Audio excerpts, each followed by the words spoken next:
Lesson number 7 subject Hindi. Lesson number 6 तक हमने पूर्ण कर लिया है। लेसन नंबर 7 है सोच अपनी अपनी, जिसका साहित्य प्रकार है वाद विवाद। तो किसी विषय के पक्ष और विपक्ष में तर्क वितर्क सहित अपने विचारों की अभिव्यक्ति ही वाद विवाद है। वाद विवाद मौखिक भावाभिव्यक्ति का अत्यंत प्रभावशाली तथा महत्वपूर्ण रूप है। वाद विवाद में कोई एक विषय निर्धारित कर लिया जाता है। कुछ विद्यार्थी उस विषय के पक्ष में तथा कुछ विपक्ष में अपने अपने तर्क इकट्ठे करके कार्यक्रम के दिन श्रोताओं के सामने प्रस्तुत करते हैं। एक वक्ता पक्ष में अपने विचार रखता है तो दूसरा वक्ता विपक्ष में। इस प्रकार वक्ताओं को अपनी बात की पुष्टि तथा विपक्षी के कथन के खंडन का अवसर मिलता है। तो ऐसे ही हमारा ये जो लेसन है वह वाद विवाद पर आधारित है। आपको यहाँ पे जो 2 चित्र दिए गए हैं कि नीचे दिए गए चित्रों को ध्यान से देखिए, फिर उन पर आधारित प्रश्नों पर कक्षा में वाद विवाद करवाइए। तो आपको ये दोनों चित्र देखने हैं। तो आपको पहला चित्र है वह किसका दिखाई देता है? तो वह एक गांव का चित्र है और गांव के चित्र में नदी है।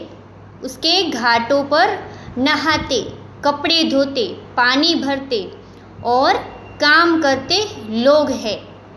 गांव में कच्चे घर है, लोग मामूली कपड़े पहने हुए हैं, लेकिन गांव में बड़ी शांति का वातावरण है।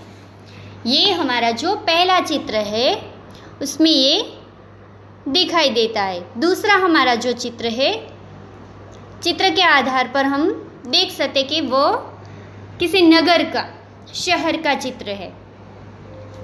अब इस चित्र में क्या क्या है? तो नगर के चित्र में चौड़ी और 2 तरफा सड़क है, पक्के मकान है, सड़क पर वाहन चल रहे हैं, वाहनों के कारण शोर है, लोग आधुनिक वेशभूषा में हैं। तो ये हमारे 2 चित्र हैं। अब इसके आधार पर नीचे आपको कुछ प्रश्न दिए गए हैं कि दोनों चित्रों में क्या अंतर है।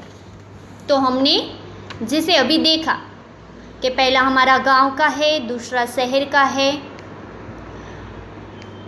इस प्रकार दूसरा प्रश्न है कि गांव तथा नगर के जीवन में क्या अंतर है और तुम्हें कौन सा रुचिकर लगता है और क्यों? तो गांव के जीवन में सादगी और सरलता है,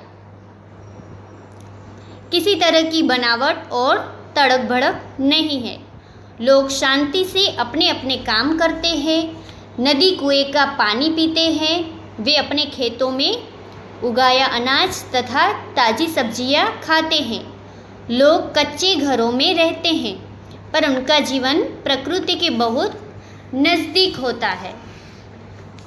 तो हम देखते हैं कि गाँव में सुविधाएं ये सब भले ही कम हो पर शांति बहुत होती है, और शहर में सुविधाएं ज़्यादा होती है और इसी के कारण शोर भी बहुत होता है। और नगर के जीवन में तड़क भड़क और बनावट अधिक होती है, लोग आधुनिक और फैशनेबल कपड़े पहनते हैं, वे पक्के मकानों में रहते हैं, वे नल का पानी पीते हैं और बाजार से अनाज तथा फल सब्जी खरीद कर खाते हैं। नगर की सड़कों पर वाहनों का हमेशा शोर होता है, लोग दुकानों, बैंकों और दफ्तरों में काम करते हैं।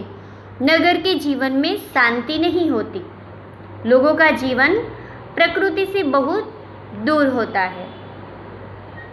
अब नगर के जीवन में अनेक दोष है, फिर भी मुझे यहाँ का जीवन ही पसंद है।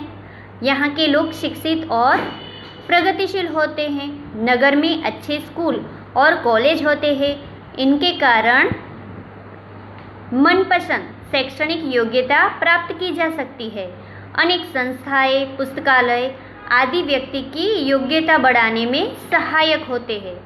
उन्नति के जितने अवसर नगर में हैं उतने गांव में नहीं, इसीलिए मुझे नगरीय जीवन की रुचिकर लगता है। तो आप इस प्रकार से गांव और नगर के बीच का अंतर बता सकते हैं कि आपको नगर का जीवन अच्छा लगता है, तो ये भी कारण सारे बता सकते हैं। और अगर आपको गांव का जीवन अच्छा लगता है तो उसका भी आपको कारण देना है कि क्यों। तो गांव में जैसे कि शांति होती है,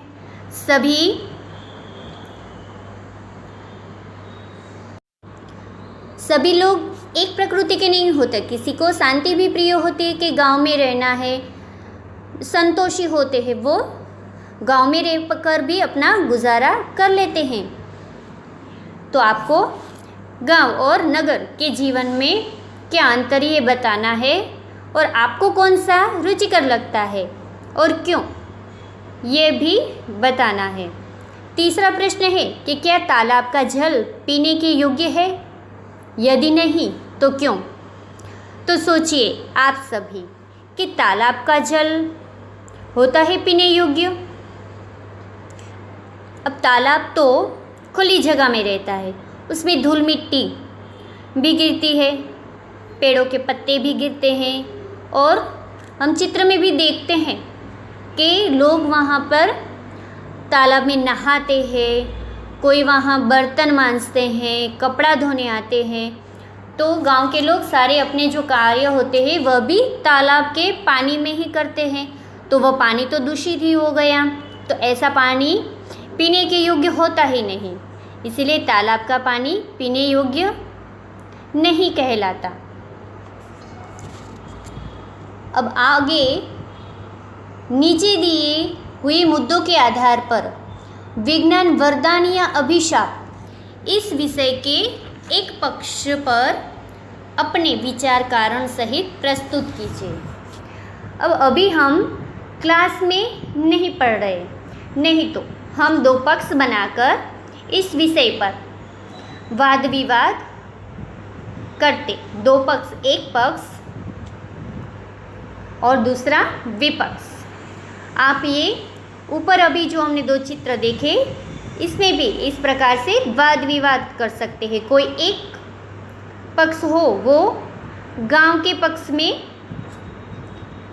वाद विवाद करता, और दूसरा पक्ष है वो नगर के पक्ष में।